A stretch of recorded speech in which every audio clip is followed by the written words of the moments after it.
la visión de Clara.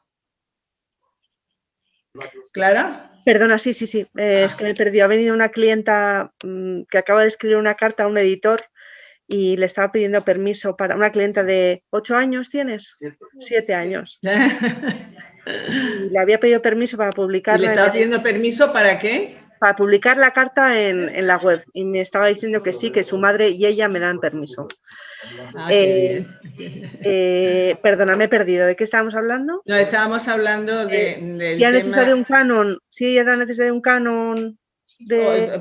lo que decía, completamente de acuerdo con Paula, y desde el punto de vista, el punto de vista tuyo, en el que se da la literatura como un conjunto de datos históricos y que lo que tendrían que hacer es leer, ¿no? Es mucho más importante leer y diferenciar la parte de crear el hábito lector, que para mí, desde mi punto de vista, es fundamental y que se crea a lo largo de toda transversal, a lo largo de todas las asignaturas, que no tiene que ser la de lengua y literatura, y que en cambio la de lengua y literatura tendría que ser más curricular, más canon, que tendría que terminar todos los bachilleres con un canon de haberlo leído y de otra de las cosas que estamos persiguiendo en la Asociación de Amigos del Libro es lograr llegar a las facultades de profesorado para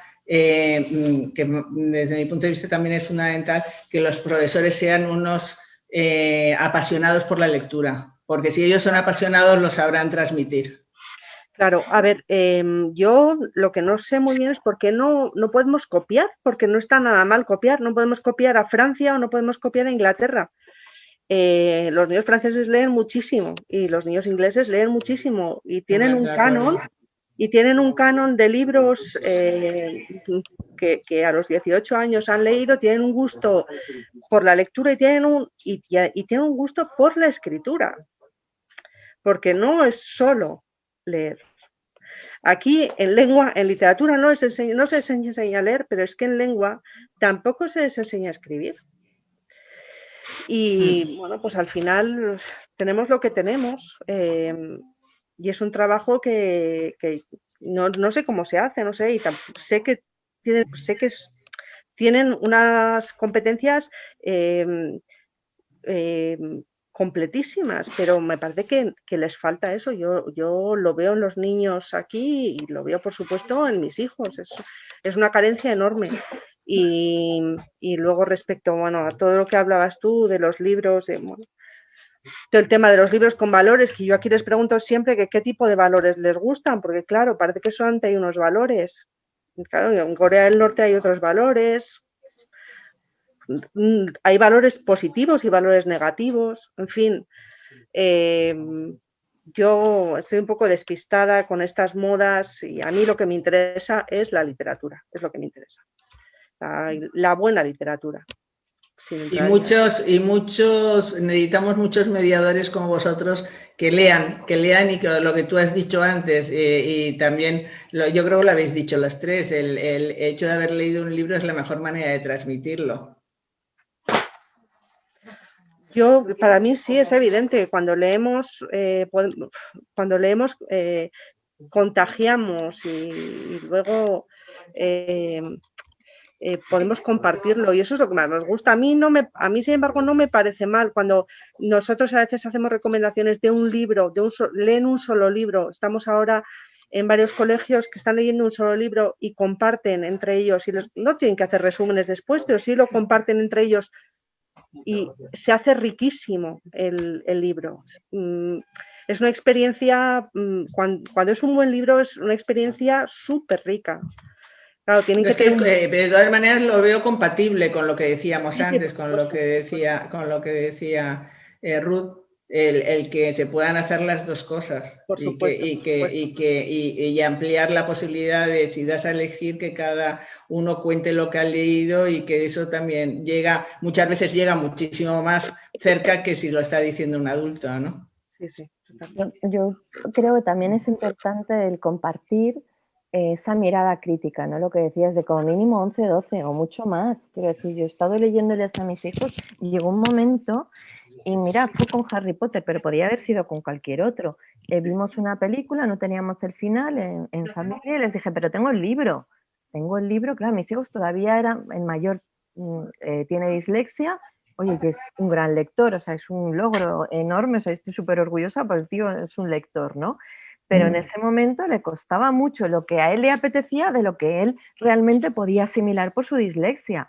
Y entonces nos pusimos a leer y llegó un momento que hice clic y entonces poníamos pelis en casa y después nos íbamos a los libros o al revés. Normalmente era al revés, nos íbamos a un libro y luego poníamos la película, además con pantalla grande, como en el cine, con nuestras palomitas, aquí en el salón de casa y realmente funcionaba. Y luego cosas como, yo me acuerdo con mi hijo, llevaba una pelea para que él leyese, yo leía, o sea, compartíamos el libro y él lo leía por la tarde antes de acostarse, yo me quedaba hasta las 1000 para adelantarlo y luego poder decir, y cuando él me decía esto, qué bien, digo, sí, pero tú te has dado cuenta, no sé, una saga que le pasaron a un amigo que está fenomenal, Crepúsculo, que luego a él con el tiempo le ha parecido un horror, pero en ese momento, oye, era lo que tocaba, ¿no? Vale, cuando leemos Crepúsculo, hacemos una lectura crítica de Crepúsculo. Digo, ¿tú sabes que la autora es mormona?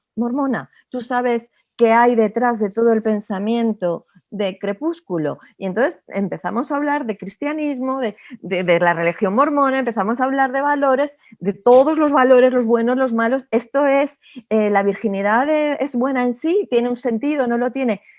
Claro, eso lo estás hablando con un adolescente. Toda esa conversación te lleva a un libro como Crepúsculo, que a lo mejor literariamente no es lo mejor del mundo, pero es un punto de partida y es un entrenamiento de lo que vendrá, de las lecturas siguientes, que para mí era lo importante, que fueran subiendo peldaños.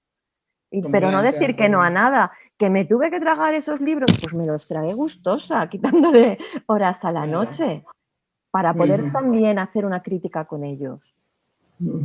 Oye, y hablando de eso, de lectura en voz alta leía el otro día, me parece que venía, no sé, en un cultural, el aumento de audiolibros. ¿Cómo lo veis vosotras, los audiolibros? Yo la verdad es que no, a mí en la sala, en infantil y juvenil no nos lo solicitan mucho. Yo sí que quería decir una cosa al hilo de lo que comentaba Paula y de lo que habíais comentado antes. Yo estoy de acuerdo en lo de que exista un canon para unas lecturas curriculares. El problema que yo creo que hay es que los niños no están preparados para esos libros, para esas lecturas. Porque nosotros en el club de lectura nos encontramos con que tú les ofreces un clásico, La isla del tesoro, Dr. Jekyll y Mr. Hyde. Pero es que y a los chicos les encantó y nos decían, Ruth, ¿por qué en vez de leerlo en casa no lo leemos aquí en voz alta y lo comentamos aquí? Porque nos es más fácil aquí. Es decir, porque como estamos tan influenciados con la inmediatez del cine, de las series, de las redes sociales, si me ponen un libro escrito hace 100 años, que tiene muchísimas más descripciones, soy incapaz de hilar 2 frases subordinadas seguidas. Porque los chicos ahora no están acostumbrados a eso. Entonces, a mí me parece fenomenal que pidan una serie de lecturas clásicas, pero hay que enseñarles a leer lecturas clásicas. Sí. Porque no están preparadas para ello. Claro, con las competencias que tienen ahora, les mandan, yo qué sé, 5 horas con Mario o les mandan un Lazarillo, que continuamente piden el Lazarillo, a lo mejor no están preparados para leer el Lazarillo y tienen que ajustarse primero a una adaptación. Por eso yo sí que soy defensora a veces de adaptaciones buenas, no cualquier adaptación, pero de un paso intermedio que les lleve a... Luego, por ejemplo, lo que decía Paula de las pelis y los libros. No sé si os ha pasado, nos ha pasado ahora, Clara conocerá la colección, la de Enola Holmes. Sí. Que se ha reeditado ahora cuando están escritos hace 50 años, pero se ha puesto de moda porque ha salido una película en Netflix.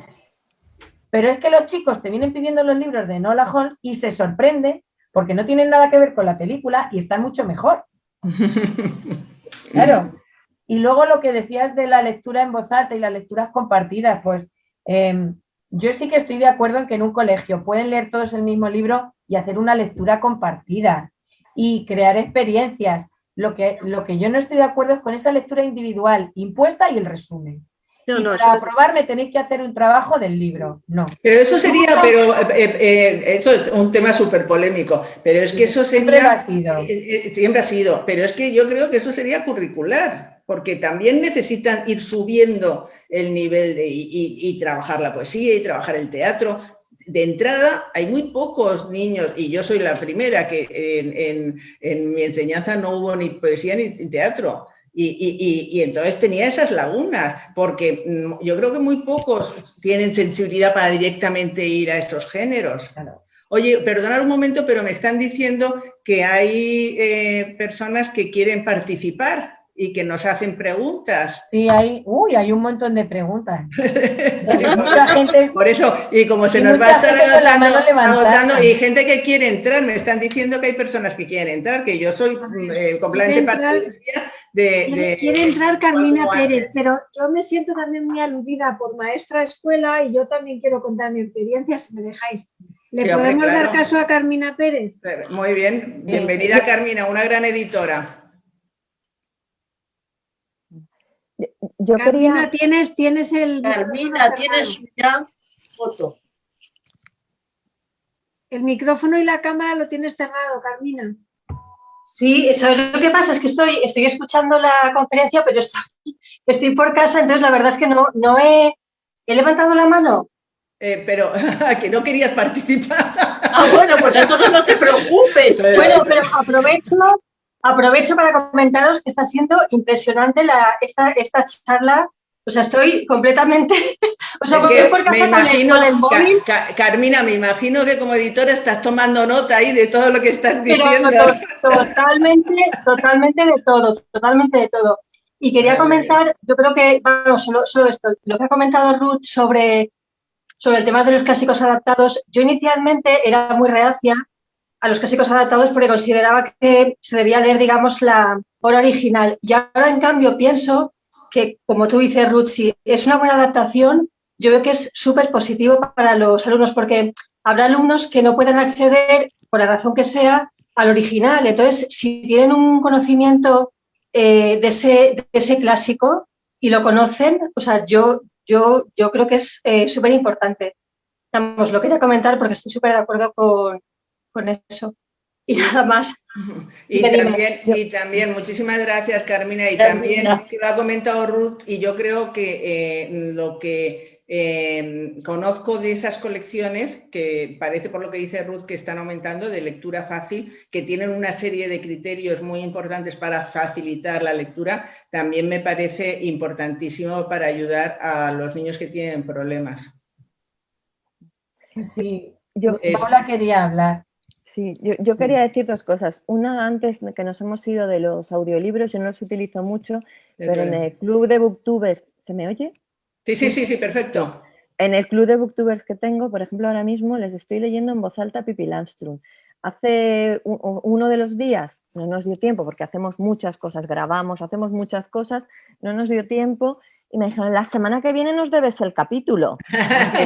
Yo estoy haciendo el audiolibro en cierta manera, claro, porque, bueno, claro, ese lo estamos haciendo así en cuanto a lectura en voz alta, que es algo que les encanta, ¿no? Que dejarse leer, siempre pensamos que no, pero sí, les encanta.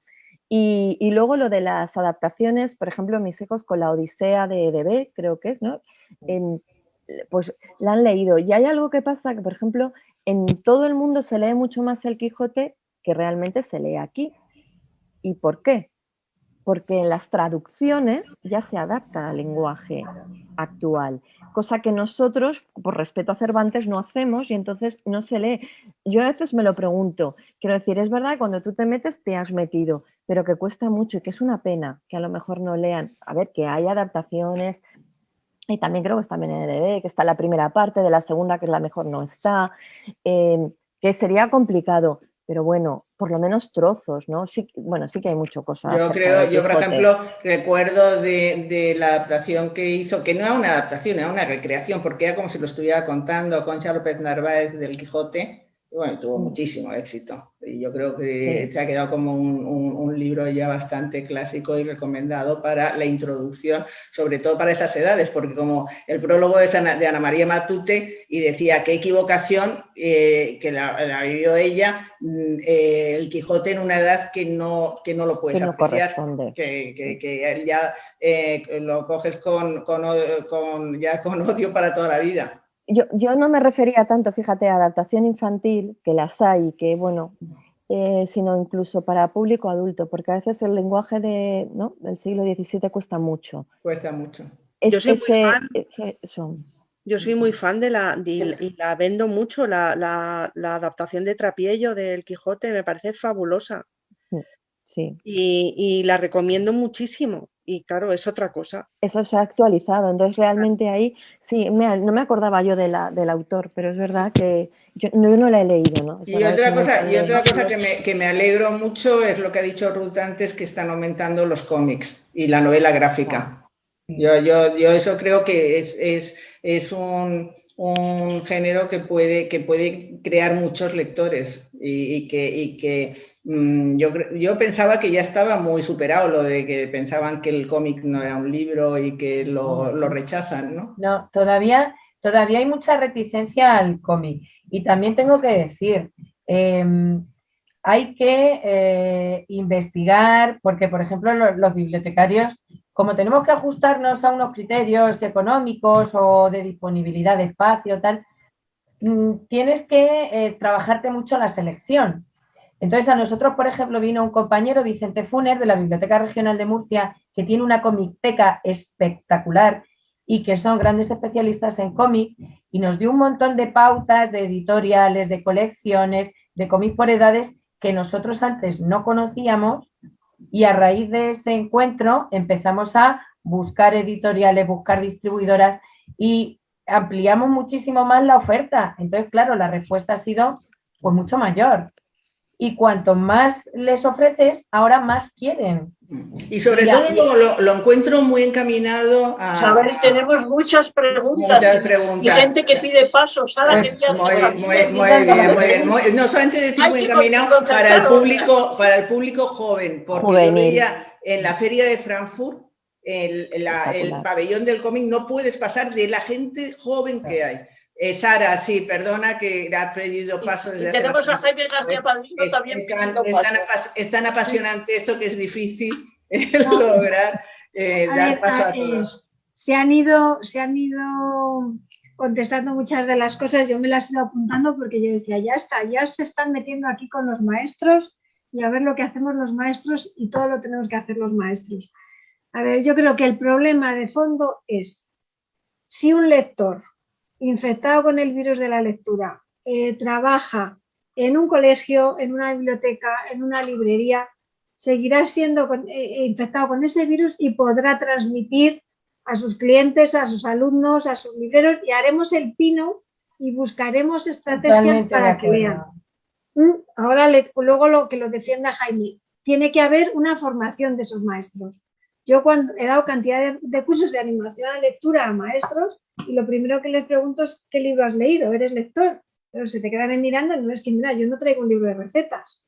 Yo te puedo enseñar a jugar con los libros, te puedo enseñar cómo están mis niños en la biblioteca, qué les gusta, qué tal, pero tienes tú que ser lector para poder transmitir. O sea, lo mejor es lo que te dices, que llega un niño y dice, quiero leer, ¿y qué quieres? ¿De ogros, de magia, de no sé qué? Pues vamos aquí, vamos allá. Entonces se vuelven locos y decir, pues esta es una maga realmente, se sabe lo que hay en la biblioteca, ¿no? Yo tengo la suerte que tengo una biblioteca maravillosa en el colegio y tengo la suerte de que soy yo la que lo llevo. Esa es mi labor docente en la biblioteca, que allí se leen. Y os diré que en la pandemia mis niños la han pasado muy mal porque estamos en un barrio deprimido, pero han vuelto ávidos. Estoy prestando libros como nunca y quieren libros físicos, quieren tocarlos. O sea, están hartos de tablet. Ellos quieren la tablet para jugar, no para leer. O sea, los libros son otra cosa. Y están cogiendo también muchísimos álbumes para compartir. y cogen los libros y como saben que luego están en cuarentena, se ponen de acuerdo unos cuantos amigos, cogen los libros que quieren y se los pasan. Cuando me llegan a mí ya están totalmente contaminados porque los han pasado por 5 o 6 niños. Y luego los padres, los más motivados, sí que han leído mucho con ellos, pero han leído también lo que ellos recordaban. También es por el nivel que tienen muchos padres en mi colegio. Y entonces se han leído muchos libros que yo ya leo, que yo ya considero clásicos. Pues de Montserrat, porque mi biblioteca se llama Montserrat, o de Concha, o de Jordi, antiguos. ¿Y por qué se sigue recomendando muchas veces Campos de Fresas? Porque los maestros que lo recomiendan son los que han leído lo que les ha gustado. Entonces hay que hacer un reciclado, no solamente enseñarles en la universidad, sino luego, según pasa el tiempo, hay que convencerles de que se tienen que reciclar. Y luego eso, lo que habéis dicho... ¿Qué pasa con los bibliotecarios? También hay bibliotecarios que no leen, o hay bibliotecarios que no les gusta la literatura infantil, pero les ha tocado trabajar en una sala infantil. Claro. Entonces, y yo es que vuelvo a insistir, si no te lo lees tú y te pones al nivel del lector que tienes delante, malamente lo vas a transmitir. Completamente de acuerdo, completamente de acuerdo. Y una pregunta que me ha llegado por aquí, que luego la has contestado. Que sepas, Paula, que a las niñas también les gusta mucho lo de futbolísimos, se enganchan. Porque en esta época, que luego lo has contestado, que quieren mucho pandillas.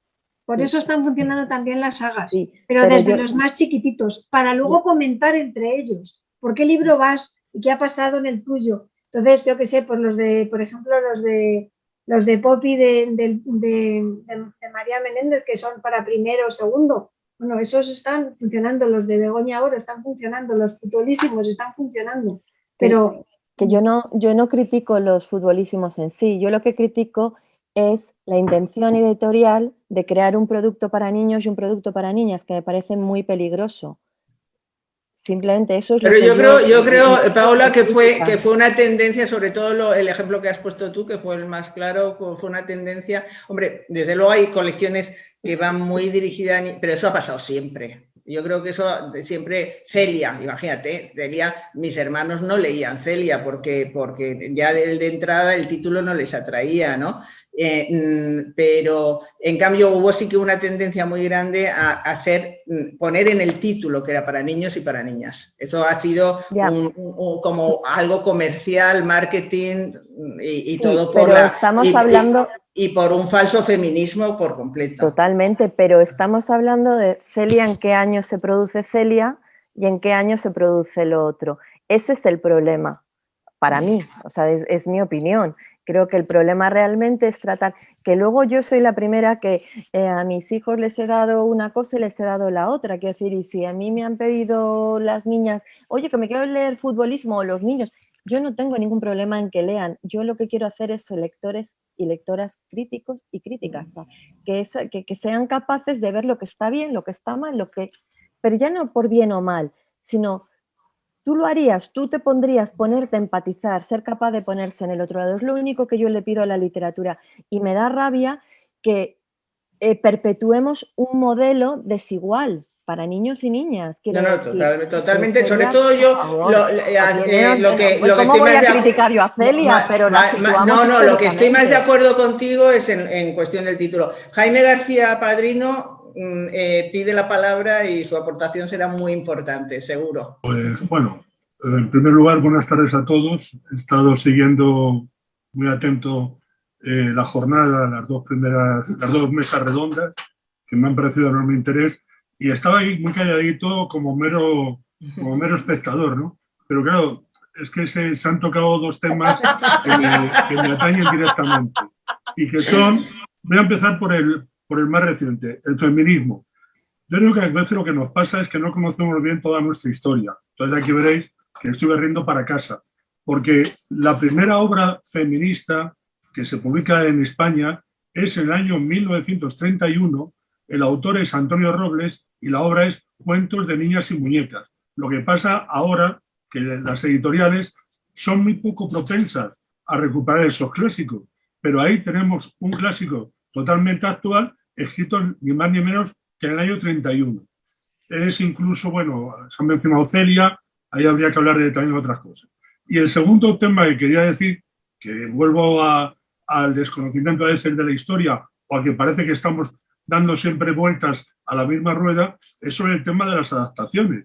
Pues resulta que en el año 1914-15, Ramón San Nicolás Araluce crea la editorial Araluce, que copia un modelo inglés, porque los que primero trabajaron las adaptaciones fueron los hermanos Lamb, con las historias de Shakespeare contadas a los niños.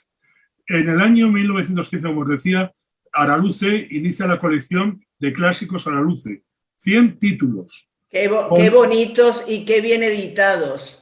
Tengo muchísimos de la colección, sobre todo por la edición, porque son maravillosos. Y luego, en el año 97, entre el 97 y el 99, Anaya lanza esta colección que es Biblioteca Araluce, de la que se publicaron 20 títulos recogiendo aquellas historias originales, ¿no?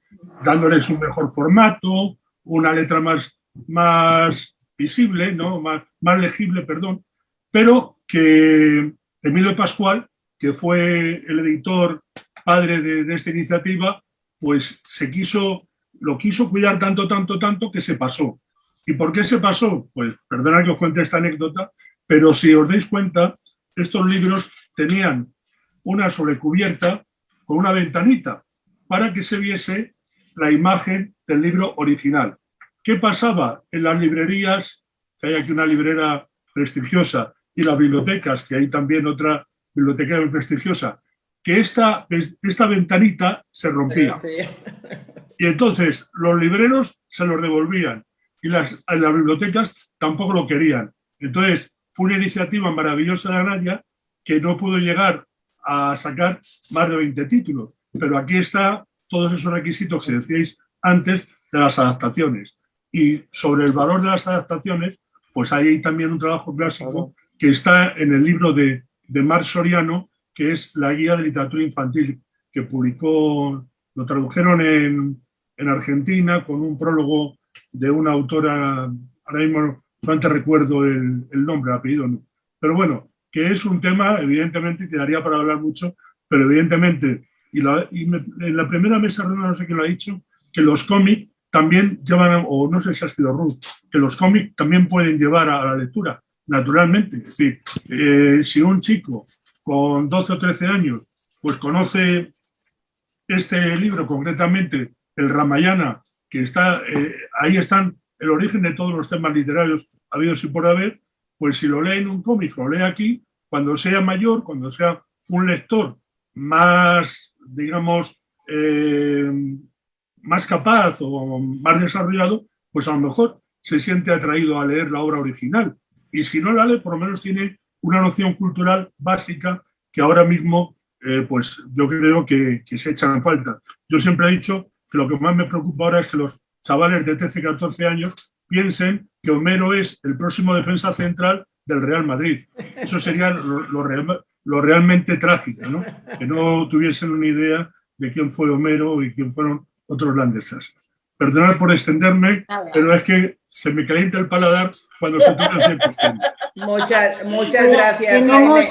Hay alguna, porque estamos llegando al final del tiempo, es mi obligación. Solamente quería añadir una pregunta o una reflexión. Queremos hacer lectores, tenemos un problema con las palabras. Para un chico es muy difícil leer un libro cuando resulta que tiene que consultar el diccionario o a Google cada 3 palabras. Los que tenemos encuentros con los niños en los colegios, con los adolescentes, a mí me han preguntado qué significa cuarto. Cuando le dices habitación, va, ¿y por qué no dices habitación? Es otra manera de hablar de una habitación. Es que cuarto es lo que te dan en la tienda, cuarto kilo de lo que sea. No hablemos de algo más fino, por ejemplo, el dintel de una puerta. El 90% de los muchachos de 13, 14 años no tienen ni idea de lo que es un dintel. A lo mejor un umbral, claro, es muy difícil para un chico leer, cuando el leer significa ampliar el vocabulario pongamos 1500 palabras, que están en 600. Claro, yo creo que es lo primero que hay que arrancar, darles más palabras, darles más riqueza. Eso Isabel, pienso que casi desde que nacen, primero porque hay que hablarles mucho y luego desde muy pequeñitos que la lectura sea comprensiva, que se juegue con las palabras y que lleguen al significado. Veo en la imagen veo a Eliacer, ¿también Pues, quieres participar, sí. Eliacer? No, bueno, quería despedirme de vosotros, pero he escuchado con muchísima atención todo lo que habéis dicho. Bueno, yo creo, mirad, en lo que ha dicho Ru y lo que ha dicho Clara, desde el punto de vista de las librerías y de las bibliotecas, veo que sobre todo han insistido en algo que a mí me parece importante y es la jerarquía de criterios a la hora de la recomendación de libros. Es decir, se ha perdido el universo de las jerarquías en cuanto a las recomendaciones. Cuando digo jerarquía no me refiero a jerarquía en el sentido del que sabe y el que no sabe, o del importante y el no importante, sino esa especie de universo donde todo vale, donde lo mismo vale la opinión del último que llega que la opinión de alguien que realmente es un lector profundo y un lector estudioso. Entonces, la necesidad de esas jerarquías en la recomendación, que hacéis muy bien las libreras y que hacéis muy bien los bibliotecarios y, bueno, y algunos comentaristas, eso me parece muy importante. Y en cuanto a lo que ha dicho Paula Carbonell, bueno, pues ahí ha tocado una serie de temas que a mí quizás como filósofo me preocupan mucho, ¿no? Voy a decir solamente uno, el de la responsabilidad. Ha hablado de que gran parte de la literatura contemporánea parece que no hay responsabilidad.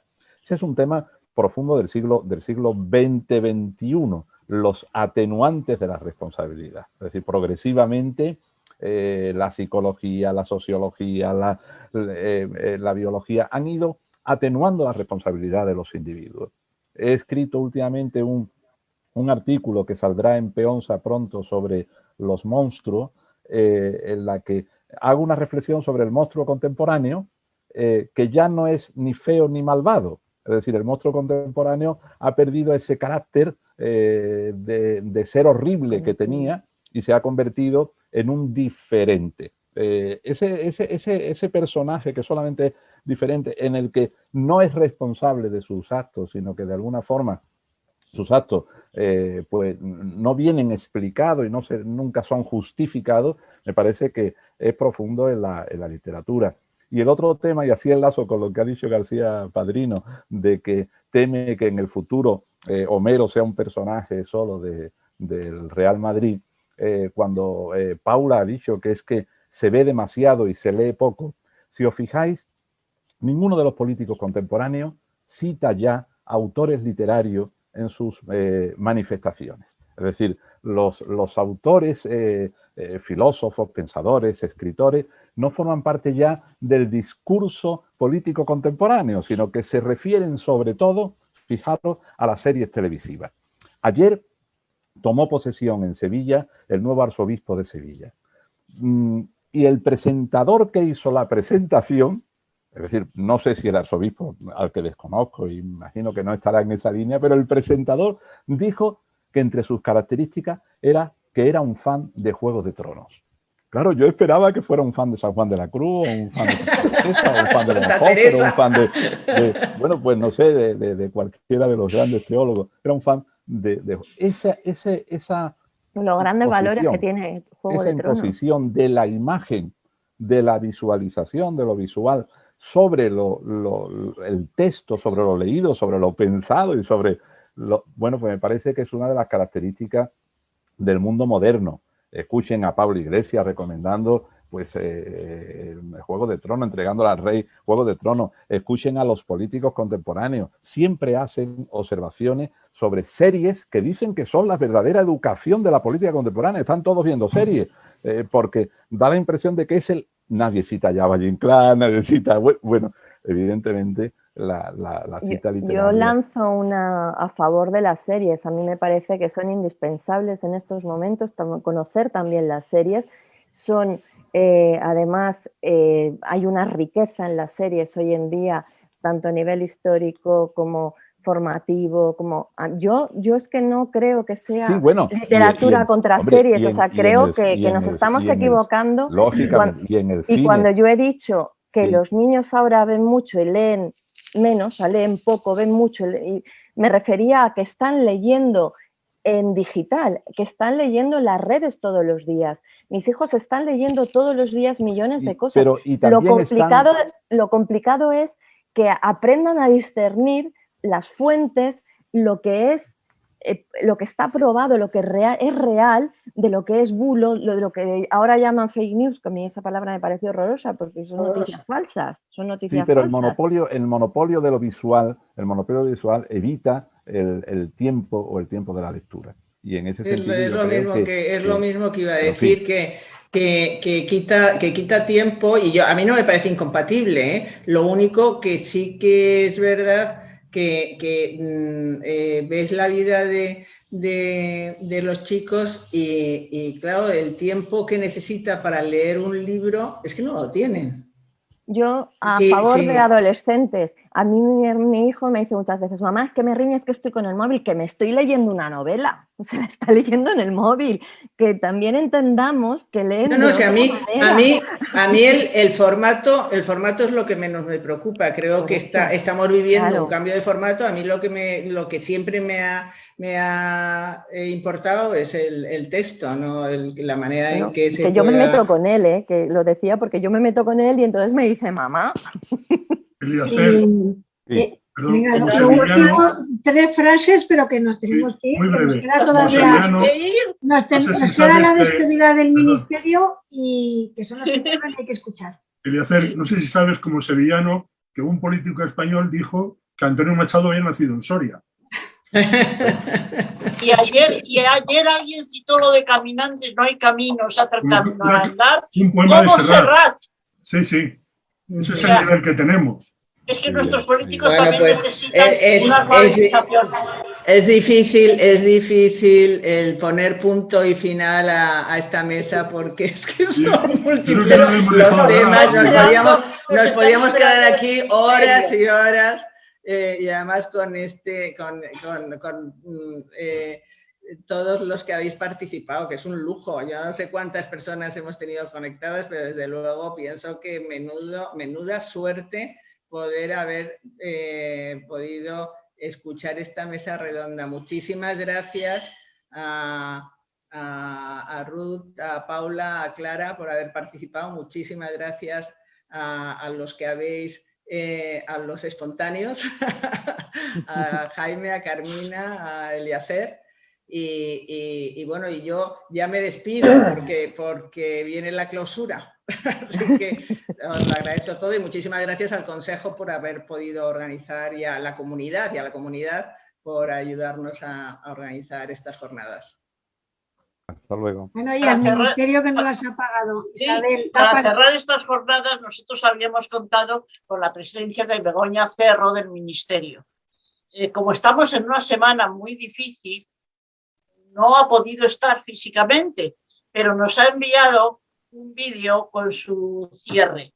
El ministerio patrocina estas jornadas, nos ayuda a montarlas y yo tengo que dar las gracias desde aquí, tanto a la comunidad como al ministerio, por el cariño, por el esfuerzo, tanto de Pedro, que tenía una emergencia familiar, se ha conectado con nosotros y ha estado con nosotros, como Begoña, que también tenía otras actividades impuestas desde el ministerio por la semana en que estamos y que nos ha mandado el vídeo.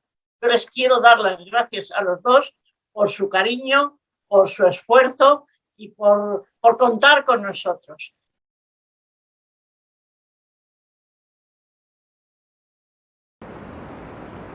Buenas tardes. Soy Begoña Cerro, subdirectora general de promoción del libro, la lectura y las letras españolas del Ministerio de Cultura y Deporte. Me ha invitado Isabel Molina a clausurar estas jornadas intersectoriales de literatura infantil y juvenil que se han celebrado con apoyo, entre otras instituciones, de la Dirección General del Libro y Fomento de la Lectura, y en las que se han debatido pues, las cuestiones más importantes y más estratégicas en relación con la situación actual de la lectura en el ámbito de la infancia y la juventud y las perspectivas de futuro y de futuro próximo que la lectura puede presentar a partir de ahora, sobre todo para estas franjas de edad en las que es especialmente importante actuar con buen criterio, con imaginación también, para despertar el interés por la lectura y por la formación que la lectura aporta, y en el que estoy segura que todos ustedes han contribuido con su experiencia, con su saber hacer y sobre todo con su enorme voluntad y motivación de hacer lo mejor posible por la lectura en estas edades. En la Dirección General del Libro y Fomento de la Lectura, como saben, estamos trabajando ya también con apoyo de la Mesa del Libro recién organizada en la formulación de un plan de fomento de la lectura que estará pues, dirigido a todos los sectores de la población. Es un plan que durará varios años y será omnicomprensivo en el sentido de que bueno, pues tendrá una pretensión de abarcar situaciones y sobre todo pues grupos y colectivos más bien en un sentido universal, pero en el que estamos seguros de que el apoyo de la cadena del libro, de su principio a su fin, va a ser importante. Sabemos que están trabajando junto a nosotros también para que este plan sea una realidad y constituya un buen marco de actuación para todos. Y nada, ahora mismo pues desde mi posición simplemente les animo a seguir trabajando en este sentido, a seguir estando a nuestro lado también en la formulación de políticas públicas por la lectura y por el libro. Y bueno, pues así estoy segura de que están satisfechos también del trabajo realizado en las jornadas y les animo pues a que continúen en esta línea. Aprovecho también la ocasión para felicitar a Carlos Ortega por el premio que le ha sido entregado en estas jornadas y a todos ustedes para desearles un saludo muy cordial y bueno, pues con una dedicatoria también especial a Isabel Molina, la promotora de las jornadas desde el Consejo General del Libro Infantil y Juvenil, que fue quien tuvo además la gentileza de invitarme a hacer esta clausura. Estoy, como saben, a su disposición en la Subdirección General del Libro y espero volver a verles y a poder coincidir con todos ustedes pronto. Muchas gracias.